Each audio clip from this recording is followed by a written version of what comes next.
This is Tim from the Learning Center at East Central College, and I have 3 quick tips for APA citations. The first tip is research and writing are separate tasks, so do them separately.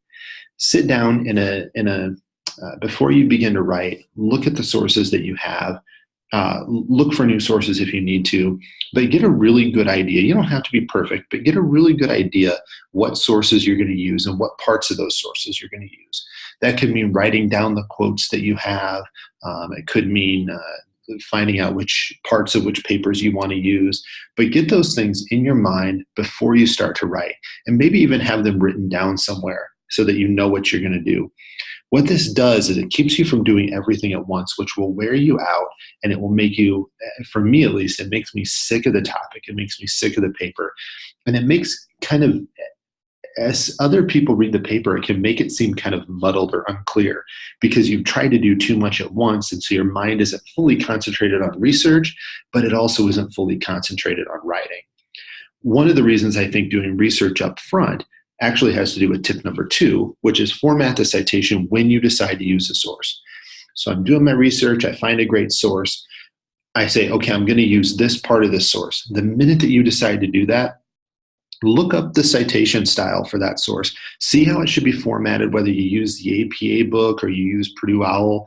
However you do that, figure out the citation style and cite it right then. What that's going to keep from happening is a lot of times we think, oh, well, the references page is at the end, therefore I need to do it at the end. But you don't need to do it at the end. It's better to do it up front because then you're doing all of your research at once, and when you get done with the paper, the last thing that you have to do isn't to format the citations. If you're like me, by the time you get to the end of the paper, you're kind of done with it, and you don't want to save what most of us think, formatting citations isn't fun. So you don't want to save what most of us think is the worst part of writing a paper for the very end.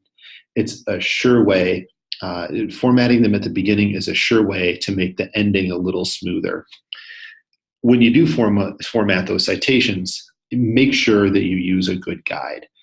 I see a lot of people rely on sites like EasyBib or Citation Machine, even the EBSCO will, if you're using it as a database, will sometimes give you a citation for APA format. You can use these, and sometimes they can be right, sometimes they can be wrong. Even EBSCO, which I think is a pretty good source for APA citations, in my experience is wrong about 80% of the time. If you've got an instructor who's going to grade you really strictly on your use of APA format, it's maybe not the best idea to let the computer decide what citation to use. Here's my advice. I suggest, first of all, use the APA book. If you're in the health sciences, if you're majoring in psychology, or you're going to go to a 4-year and study psychology, or you want to get a master's degree in social work, you're going to have to buy the APA book at some point anyway. You might as well do it now and start to get familiar with it. That's the best guide, is the APA book. If you don't have the APA book, which I get, use Purdue OWL is a really good site. Just about any writing center site should be good. We have handouts down here in the Learning Center that you can get too. So take advantage of those resources next if you don't have the book. And then the last thing I would do is rely on things like EasyBib or Citation Machine. They just sometimes aren't right. And if your grade's going to depend on it, you need to know it's right. If you use anything other than the APA book, make sure it's right. Make sure it looks right. Maybe check it against another source to see that they're the same. And that's the issue with using EasyBib or Citation Machine, is you're going to have to check the source anyway to make sure it's right. So it's almost easier at some point just to do it yourself. Trust me, at first, APA format is going to seem really hard to do. After you've done it for a semester, it's going to be really easy, especially with the big kind of citation stuff.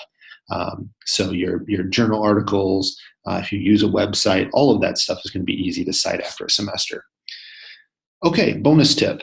Use a writing tutor. Obviously, I got to have an advertisement for the Learning Center in here. Come down, visit us. We can help you make sure that everything is right, that things are in the right place. And the best part is you can make an appointment. If you don't have a lot of time, you can make an appointment so you know you've got somebody for 15 to 30 minutes. But you can also, if you've got just a free spot in the day that you weren't expecting, you can always come up here and drop in. I'll say many of you, if you're watching this, you're probably health sciences. Be on the lookout. We're going to have mobile tutoring. down in the health sciences building. And so be aware that there could be a tutor down there. You may not even have to walk up the hill.